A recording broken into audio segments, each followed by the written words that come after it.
Hello friends. ఎలా ఉన్నారు? సమయానికి కొలమానం అంటే సంవత్సరాలు గడిచిపోవడం కాదు. ఆ సమయంలో ఏం సాధించారన్నదే ముఖ్యం.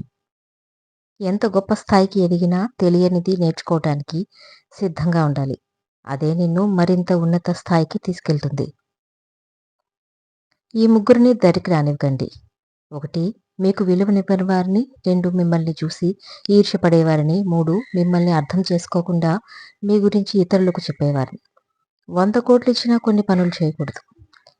తినే అన్నాన్ని కాలితో తనకూడదు. నమ్మిన వారిని మోసం చేయకూడదు. మంచివారికి చెడు చేయకూడదు. అన్నం పెట్టిన ఇంటికి కన్నం వేయకూడదు. చేసిన మంచిలో చెడు చూడకూడదు. చెప్పుడు మాటలు వినకూడదు. కల్మషంతో నిండిన మనిషికి దగ్గరగా ఉండకూడదు. చిన్నపిల్లల మనసు కష్టపెట్టకూడదు. పేద ధనికులలో తేడా వెతికే వారి బంధం కలుపుకోకూడదు. కన్నీరుని తుడవాలంటే చెయ్యి ఉంటే సరిపోతుంది కానీ ఆ కన్నీళ్ల మూలాలను తెలుసుకొని ఆపాలంటే మాత్రం మంచి మనస్సుండాలి. అది అందరికీ ఉండదు. అలా ఉన్నవారిని మాత్రం అస్సలు వదులుకోకండి. వీరు మనవారు అని తెలిసేది మాత్రం మన కష్టకాలంలోనే. మనిషి మారటమంటే మళ్ళీ పుట్టడం, తప్పు చేస్తే సరిదిద్దుకోవటానికి, ఓడిపోతే గెలవటానికి జీవితం మళ్ళీ ఒక ఛాన్స్ ఇస్తుంది. ఆ ఛాన్స్ తీసుకోవటానికి మీరు బ్రతికే ఉండాలి. సంపాదించడానికి అడ్డదారుల్లో వెళ్ళవలసిన అవసరం లేదు. ఈ ప్రపంచంలో ఖాళీ జేబు ఉన్నవారు ఉన్నారేమో కానీ ఖాళీ బుర్ర ఉన్నవారెవరూ ఉండరు. జీవితంలో ఎంత ముందుకెళ్ళినా కొన్ని విషయాలు మాత్రం అంతుచిక్కవు. మీ మంచి కోరేవారెవరో, మిమ్మల్ని ముంచేసేవారెవరో, మీ వెన్నంటి ఉండేవారెవరో, మీ వెన్ను విరిచిపోయేవారెవరో, మీకోసం ఆరాటపడేవారెవరో, మిమ్మల్ని అవసరానికి వాడుకునేవారెవరో అని.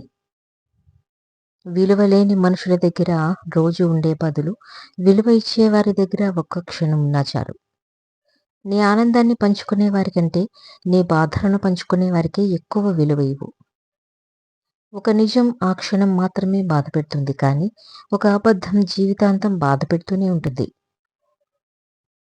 నమ్మకం ఉంటే సముద్రాన్ని కూడా ఈదగలవు. సముద్రమంత కోపం కన్నా గోరంత ఓపిక మిన్న.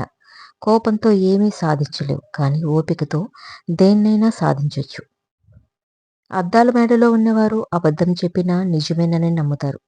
పూరి గుడిసెలో ఉన్నవారు నిజాన్ని చెప్పినా అబద్ధమేననుకుంటారు. అందరిలో ఉన్నప్పుడు చూపుని, నలుగురిలో ఉన్నప్పుడు మాటను, ఒంటరిగా ఉన్నప్పుడు ఆలోచనలను కాపాడుకోగలిగితే నిన్ను మించిన మేధావి మరొకరుండరు. గతం ఒక గుణపాఠం, వర్తమానం అవకాశం, భవిష్యత్తు ఒక వరం. సమస్య గురించి ఆలోచిస్తే అడ్డంకులు మాత్రమే కనిపిస్తాయి కానీ పరిష్కారం గురించి ఆలోచిస్తే మార్గాలు కనబడతాయి. నవ్వుకు మించిన మందు లేదు, ప్రశాంతతకు మించిన జీవితం లేదు. లైఫ్లో ఎప్పుడూ నిరాశ చెందకండి.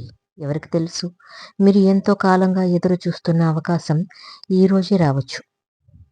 జింక బ్రతకాలంటే వేగంగా పరిగెత్తడం నేర్చుకోవాలి, లేదా పులికి ఆహారంగా అవుతుంది. పులి బ్రతకాలంటే అత్యంత వేగంగా పరిగెత్తాలి, లేదా జింక పారిపోతుంది. అలాగే మన నిత్య జీవితంలో కూడా ప్రతి దినం ఒక ఛాలెంజ్గా తీసుకున్న వారికి విజయం లభించడం ఖాయం. జీవితంలో కొన్ని తలుపులు మూసేయాల్సిన అవసరం ఎంతైనా ఉంది. అవి మీ గర్వం, పొగరు. ఎందుకంటే ఆ తలుపులు మిమ్మల్ని ఎక్కడికి తీసుకెళ్లలేవు కాబట్టి. సాధించాలి అనుకున్న ప్రతిదాన్ని ప్రయత్నించి చూడాలి. కుదిరితే విజయం, లేకపోతే అనుభవం. ప్రయత్నించకపోతే శూన్యం. తృప్తి మనిషికి చాలా అవసరం. నాకు లేదని బాధపడటం కంటే ఇది కూడా లేనివారు ఈ భూమి మీద చాలా మంది ఉన్నారని తెలుసుకుని ఉన్నదానితో తృప్తి చెందడం. మీరు ఎంత మంచిగా ఉన్నా ఎవరో ఒక కథలో చెడ్డవాళ్ళే. కాబట్టి ఇతరులకు నచ్చాలని నటిస్తూ బ్రతకడం కన్నా మీకు నచ్చినట్టు బ్రతకడం మంచిది. ఈ సృష్టిలో ఒంటరివాడంటూ ఎవ్వరూ ఉండరు. చూసేటప్పుడు ఆకాశం, అడుగు వేసేటప్పుడు నేల, గొంతు తడిపేటప్పుడు నీరు, శ్వాస పీల్చేటప్పుడు గాలి, చివరకు చితి మీద పడుకున్నప్పుడు నిప్పు. నువ్వు సరిగ్గా గమనిస్తే ఈ ప్రకృతి ఎప్పుడూ నిన్ను ఒంటరివాడు అనుకోనివ్వదు. ఈ కాలంలో బంధాలు నిలబడాలంటే కొన్ని చూడకూడదు, కొన్ని మాట్లాడకూడదు, కొన్ని వినకూడదు, మరికొన్ని పట్టించుకోకూడదు. కాలం కూడా నేర్పిస్తుంది, గురువు కూడా నేర్పిస్తారు. కానీ రెండింటిలో తేడా ఉంది. గురువు నేర్పించేది పరీక్ష పెడతారు, కాలం పరీక్ష పెట్టి నేర్పిస్తుంది. కాలం కలిసి రాకపోతే అవసరం లేని విషయాలకు కూడా మీరు మాట పడాల్సి వస్తుంది. ఈ రోజుల్లో మాట కన్నా మౌనం మేలు. కురుక్షేత్ర యుద్ధానికైనా ముగింపు ఉంటుందేమో కానీ మధ్యతరగతి వారు కుటుంబం కోసం చేసే యుద్ధానికి ముగింపు ఉండదు. జనం దృష్టిలో గొప్పగా ఉన్నా లేకున్నా పర్వాలేదు కానీ మీ సాక్షి ముందు గర్వంగా తలెత్తుకొని బ్రతకగలిగితే అంతకంటే గొప్ప జీవితం లేదు. లక్ష్యాన్ని ఎంచుకోవడం ఎంత ముఖ్యమో దాన్ని సాధించేందుకు నిరంతర కృషి కూడా అంతే అవసరం. ప్రారంభించిన వెంటనే ఫలితం కనిపించడం లేదని బాధపడుతూ మహావృక్షమైనా మౌనంగానే ఎదుగుతుందని మరచిపోతూ నీ ప్రయత్నం నువ్వు చెయ్యి, ఫలితం భగవంతునికి వదిలేయి. జీవితం ప్రతి ఒక్కరికి మరో అవకాశం ఇస్తుంది. దాని పేరే రేపు. ఇంటికి అతిథులు వస్తున్నారంటే ఇంటిని శుభ్రంగా ఉంచుతారు. భగవంతుడు మీ మనసులో ఉండాలంటే మనస్సుని ఇంకెంత పవిత్రంగా ఉంచుకోవాలో ఆలోచించండి. నడిచే దారి సరైంది కానప్పుడు ఎంత వేగంగా వెళ్ళినా గమ్యాన్ని చేరుకోలేరు. అదే సరైన దారిలో వేసే ప్రతి అడుగు గమ్యాన్ని దగ్గర చేస్తుంది. ఆలోచనలు గొప్పవైతే సరిపోదు, ఆచరణలో పెడితేనే వాటికి సార్థకత. ఎదుటివారితో పోటీ పడి గెలవాలనుకోవాలి కానీ వాళ్ళను నాశనం చేయాలనే మనస్తత్వం ఉండకూడదు. అది వారికన్నా మీకే ఎక్కువ ప్రమాదం కలిగిస్తుంది. పగలు రేయి కలిస్తేనే కదా ఒక సంపూర్ణమైన రోజు అయ్యేది. కష్ట సుఖాలు కలిస్తేనే కదా ఒక పరిపూర్ణ జీవితం అయ్యేది. మూర్ఖుడితో తగువ పెట్టుకోకూడదు. నీ వల్ల పాడైన పనులు నువ్వే స్వయంగా సరిదిద్దుకోవాలి.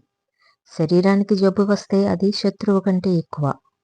నువ్వు నిజంగా జీవితాన్ని ప్రేమిస్తుంటే సమయాన్ని వృధా చేయవు. ఎందుకంటే జీవితాన్ని నిర్దేశించేది సమయమే. ఓటమి అనేది ఒక ఆలోచన మాత్రమే. వాస్తవంగా ఓటమి ఎవరినీ ఓడించదు, గెలిచే అవకాశాన్ని కల్పిస్తుంది. మంచి రోజులు రావాలంటే చెడు రోజులతో పోరాడాలి. జీవితం మొత్తం ఎగుడు దిగుడు దారిలోనే కొనసాగుతుంది. అయితే విజయం పొందినప్పుడు పొగరు పెరగకుండా, ఓటమికి బాధపడకుండా ముందుకు వెళ్ళేవాడే నిజమైన విజేత. ఒక మంచి మాట మీ మనసులో బాధను మాయం చేసి నూతన ఉత్సాహాన్ని నింపగలదు. కానీ వినే ఓపిక ఉంటేనే అది సాధ్యపడుతుంది. అది చాలా కొద్ది మందికి మాత్రమే ఉంటుంది. ఆడంబరాల కోసం చేసే అప్పులు, ఆనందం కోసం చేసే తప్పులు మనిషి జీవితానికి పెనుముప్పులు. మీతో ఉన్న వారందరూ మీ వాళ్ళు అయిపోరు. మీ ఇష్టాల్ని కష్టాల్ని గౌరవించేవారే మీ వారవుతారు. ఓడిపోవడం అంటే కోల్పోవడం కాదు, నీలో తెలియని కొత్త కోణాన్ని ఆవిష్కరించడం. జీవితం ఎంత ఇబ్బందిగా అనిపించినా మీ గెలుపు సాధించగలిగే విషయాలు ఏవో కొన్ని మిగిలే ఉంటాయి. నిజమైన స్నేహబంధంలో కోపం కూడా నిజాయితీగానే ఉంటుంది. ఆ కోపం వెనుక భావం ఖచ్చితంగా నీ మేలు కోరేదై ఉంటుంది.